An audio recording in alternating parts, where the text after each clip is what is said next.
महाराष्ट्र में शिक्षण संस्थानों में दाखिले और नौकरियों में मराठा आरक्षण पर सुप्रीम कोर्ट ने रोक लगा दी है। शीर्ष अदालत की बेंच ने कहा कि फिलहाल इसे मंजूरी नहीं दी जा सकती है। इस मामले पर बड़ी बेंच की ओर से फैसला लिया जाएगा, जिसका गठन मुख्य न्यायाधीश की ओर से होगा। अदालत ने यह भी साफ किया है कि इस आदेश का असर पोस्ट ग्रेजुएट मेडिकल कोर्सेज के दाखिले पर नहीं होगा, जो पहले ही हो चुके हैं। मामले की सुनवाई करते हुए जस्टिस एल.एन. राव, न्यायमूर्ति हेमंत गुप्ता और न्यायमूर्ति एस. रविंद्र भट्ट की पीठ ने कहा कि इस फैसले से अब तक इस कोटे का लाभ ले चुके लोगों के स्टेटस पर कोई असर नहीं होगा। कोर्ट ने इस आदेश से उन लोगों को राहत मिली है जिन्हें बीते करीब 2 सालों में अब तक इस कोटे का लाभ मिला था।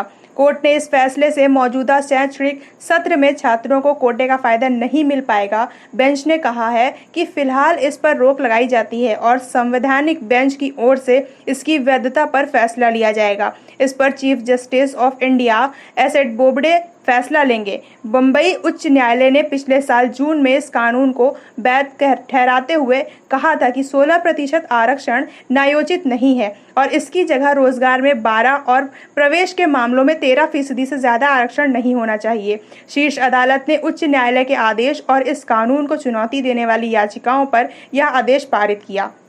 बता दें कि सुप्रीम कोर्ट में बॉम्बे उच्च न्यायालय के आदेश को चुनौती देने वाली याचिका में कहा गया है कि सामाजिक और शैक्षणिक रूप से पिछड़ा वर्ग SEBC अधिनियम 2018 जो शिक्षा और नौकरियों में मराठा समुदाय को 12% और 13% कोटा प्रदान करता है, इंदिरा साहनी मामले में निर्धारित सिद्धांतों का उल्लंघन करता है। इसके अनुसार सुप्रीम कोर्ट ने आरक्षण की सीमा 50% तय कर दी थी। गौरतलब है कि 27 जून 2019 को बॉम्बे हाई कोर्ट की एक पीठ ने अधिनियम की संवैधानिक वैधता को बरकरार रखा और राज्य पिछड़ा वर्ग आयोग की सिफारिशों के आधार पर महाराष्ट्र राज्य को 16% आरक्षण को घटाकर 12-13% करने का निर्देश दिया।